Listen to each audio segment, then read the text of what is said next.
Okay, so in the previous lecture we had discussed about infinite series, right? In this lecture we will start with the alternating series. Okay. Till now we were discussing about the series with the non-negative terms. In this lecture we will be studying the alternating series. Alternating series in the sense series having alternate positive negative elements. Okay.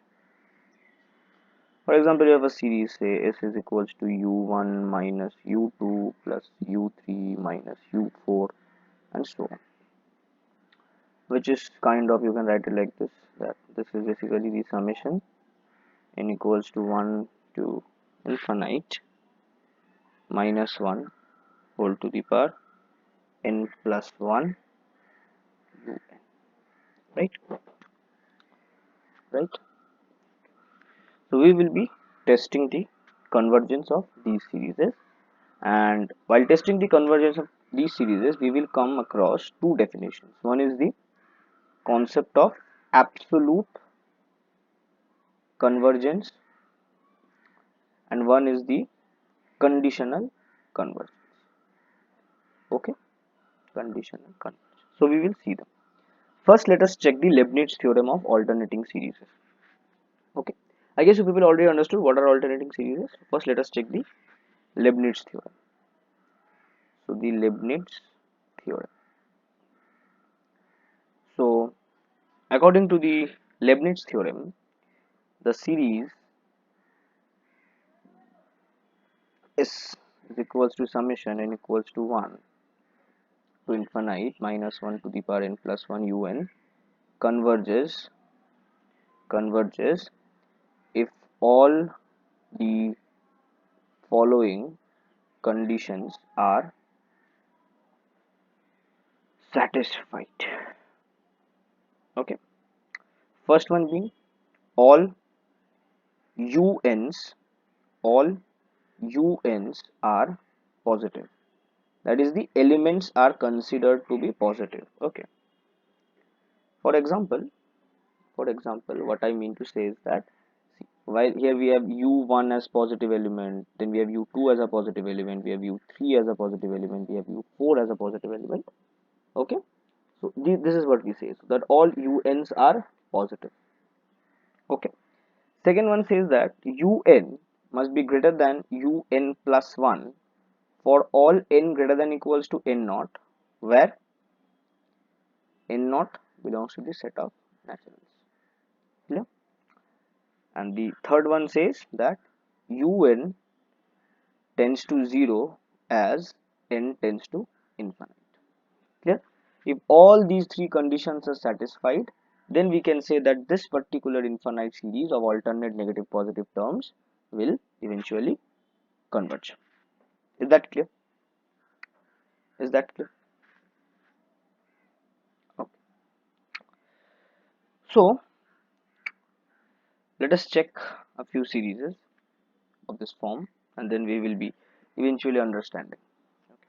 For example, let's say we have say this series which is given as a summation n equals to 1 to infinite minus 1 to the power n plus 1 1 by n. Okay, 1 by n. Clear? So let's check whether this satisfies all these three conditions or not. So this series is basically 1 minus 1 over 2 plus 1 over 3 minus 1 over 4 plus 1 over 5 minus and so on. Right? Right? Clear? Okay. Now let us check the concept. So all uns are positive. So 1, 1 over 2, 1 over 3, 1 over 4 and so on. So all of these are positive elements, right? First condition is satisfied. Let us check the second condition if is being satisfied or not. So un must be greater than equals to un plus 1. So let us check. So 1 over n is the nth term, right? And un plus 1 will be 1 over n plus 1. So it is pretty much obvious that this is greater than 1 over n plus 1. So first condition satisfied, second condition satisfied. Also limit n tends to 0, sorry, n tends to infinity, 1 over n is 0, right? So basically, or you can also take minus 1 whole to the power n plus 1, that will be also considered. So if you can also take the negative as, right? So minus 1 to the power n plus 1, 1 over n, limit n tends to infinity is 0. So therefore all the three conditions are satisfied, and we can say that this particular series will converge. Okay, this particular series will converge. Is that clear? Is that clear? So this is the Leibniz theorem of the alternating series. Okay, after this we have what we call the alternating series estimation theorem. Okay, alternating series estimation theorem. So this speaks about the estimation or approximate value of the sum of the given alternating series, or how can we find the error to the sum.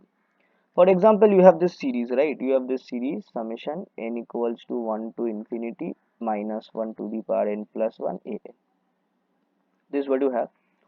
Okay, and let's say this sum approximation of this sum is L. Okay, okay, but since we are approximating this sum, so we surely must have some error to it, right? We surely will have some error to it. So how to find the error? So the error is such that it is less than a n plus 1, where a n plus 1 is the numerical value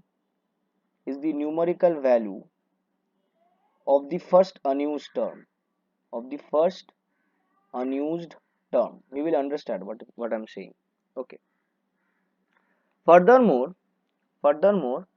the error can be given as L minus Sn, where it has the same sign as the unused term. Okay, let us check what I'm trying to say. Suppose we take the series, a geometric series. Let's say we have the series as summation n equals to say 0 to infinite. Let's say 0 to infinite minus 1 to the power n, 1 over 2 to the power n. So this is 1 minus 1 by 2 plus 1 by 4 minus 1 by 8 plus 1 by 16 minus 1 by 32 plus 1 over 64 minus 1 over 128 plus 1 over 256, and so on, right? What we do is that we truncate the series, after the eighth term. Okay, so this is 1 2 3 4 5 6 7 8. So we truncate the series from here.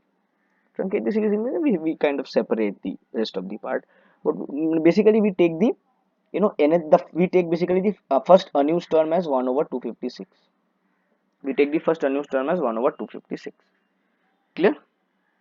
Clear? Got it? So we can take that. So basically we are kind of taking this particular part of the series as Sn. Okay, to check the error. Acha, what will be the sum of this particular series? The sum of this particular series must be 1 over 1 plus 1 over 2. Reason being ki the r here is basically minus 1 by 2, right? So this is 2 over 3. Clear? Acha, this is 2 over 3. And what is the sum of these first 8 terms? What is sum of this first? We can calculate it with the help of a calculator. So let's check. So 1 by 2 plus 1 by 4, sorry 1 minus 1 by 2 plus 1 by 4 minus 1 by 8 plus 1 by 16 plus, minus 1 by 32 plus 1 by 64 minus 1 by 128. So this is so this is so this summation is equals to 0.6640625. Okay, so 2 by 3, this is the sum of this particular series, right? So 2 by 3 minus 0.6640625, this is basically equals to, so 2 divided by 3 minus 0.6640625 is 0.002604167, right? Acha, what is the value of 1 over 256? What is the value of 1 over 256? So it is, so 1 over 256 is equals to 0.003900625. So carefully notice that this is less than this. Okay, so the error which comes out is less than the value of the first unused term, right? Of the first unused term. And what is the sign of the first unused term? The sign of the first unused term is, the sign of the first unused term is positive. And see, the sign of this particular error is also positive. So this is what I tried to say. Okay, so you have the sum of a series, okay, and you try to find an error to that series. So you, what we do is we truncate that particular series from some number of terms, okay, from some term, from some nth term, okay, and till that nth term, whatever values we have, we add them, we subtract them from the sum which we already know, or we should know, because without knowing the sum we cannot find the error, right? And then we will be having these two conditions, that the value of this particular error will be less than the first unused term, that is the from the term from which we are truncating, and the sign of that error will be same as that of the first unused term. This is called the alternating series approximation theorem or estimation theorem. Clear? This much is clear. Okay, now let's come to absolute convergence. Absolute convergence. So this is a very important portion. So what is absolute convergence?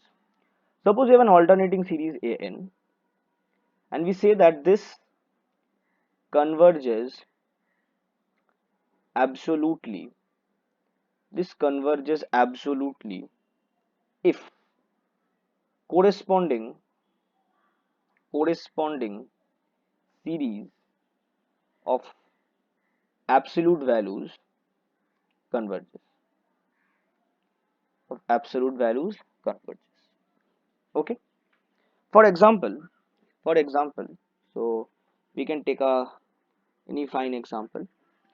So let's say we have summation n equals to 1 to infinity minus 1 to the power n plus 1 over n square. Clear? So this is 1 minus 1 over 2 square plus 1 over 3 square minus 1 over 4 square and so on, right? So this is the series we have, right? So this is basically taken as an. Okay, and if we take the sum of the absolute values, that is 1 plus 1 by 4 plus 1 by 9 plus 1 by 16, we know that this particular series converges. Series 1 over n square converges. Okay, series 1 over n square converges. Is it clear? Is it clear? And this particular series will also converge. This particular series will also converge. You can check this, the convergence of the series using the Leibniz theorem. You can check the convergence of the series using the Leibniz theorem. So therefore this series is what we call an absolutely converging series. This series is what we call an absolutely converging series. Clear? And series which do not absolutely converge, alternating series which do not absolutely converge, those series are called conditionally convergent. Okay, series which do not converge absolutely are conditionally convergent. Clear? Are conditionally convergent. Got it? For example, this series n equals to 1 to infinity, let's say we have minus 1 to the power n plus 1 root n, 1 over root n, sorry, not root n, 1 over root n. So this comes out to be 1 minus 1 by root 2 plus 1 by root 3 minus and so on. Okay, so this particular series will converge. This is converging. This is converging, but 1 plus 1 by root 2 plus 1 by root 3 will not converge, and so on will not converge. Okay, this will not converge. Okay. So this gives us basically this is basically a conclusion of a very important alternating p series theorem. Okay, this is called the alternate p series theorem, which says that suppose we have a p series of this form, n equals to 1 to infinity minus 1 to the power n plus 1, let's say, and here you have n to the power p. Okay, so this comes out to be like this: 1 minus 1 over 2 to the power p plus 1 over 3 to the power p minus 1 over 4 to the power p, and so on. So this series, okay, if p is greater than 1, converges absolutely. Converges absolutely. For example, the n square, right? There we had the n square, right? N square, that converges absolutely. And if p is basically, sorry, 0 less than p less than equals to 1, then converges conditionally. Okay, converges conditionally. So this is also, we have already seen this in the case of alternating series of 1 over n square, right? That converges absolutely, and this series will converge conditionally. Is that clear? Is that clear? Okay. Have you understood this? Okay, now let's see the absolute convergence test, which is important. The absolute converging test. Absolute converging test. The absolute converging test basically tells you that if this particular series converges, then its alternating series will also converge. Then its alternating series will also converge. Clear? This is called the absolute convergence test. You can easily prove this. See, the proof of this is quite simple. The proof says that minus mod of an is less than equals to an, which is further less than equals to mod of an, right? So from here we can say that 0 less than equals to an plus modulus of an, which is less than equals to 2 to the power an, sorry, 2 times mod of an. Acha, now let this be converging series, or let us consider as the series itself. Let us not write it like this. Okay, so let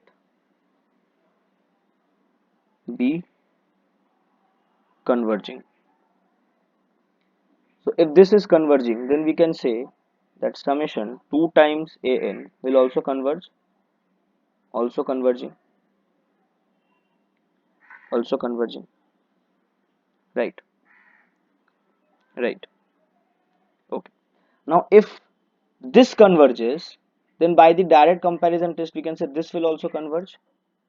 If you have a series of this form, if you have a series as this, so this series an plus modulus of an will also converge, will also converge by direct comparison test, by direct comparison test, as this is converging. Now summation an, this can be written as an plus mod of n minus mod of n. Okay, now see, now it is pretty simple. So this is a converging series. This is a converging series. So there's, the subtraction, it also results to a converging series. So since this is converging, we can say an is also converging, because they are having finite sums, right? This is having a finite sum, say capital, this is having a finite sum, say small. So L minus L is still finite, so it is having a finite sum, and we can say that this is a converging series. Is it clear? Is it clear? So these are the things which we have to discuss under alternating series. I guess you are not having problem here. Okay.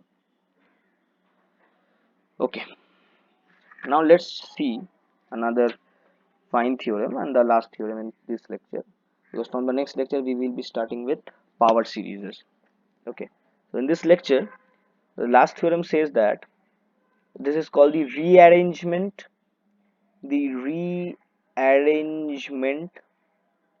theorem for absolute or absolutely convergent series. Absolutely convergent series. Okay, so what does this series basically say? So you are given a series an, so let this be a series converges absolutely which converges absolutely,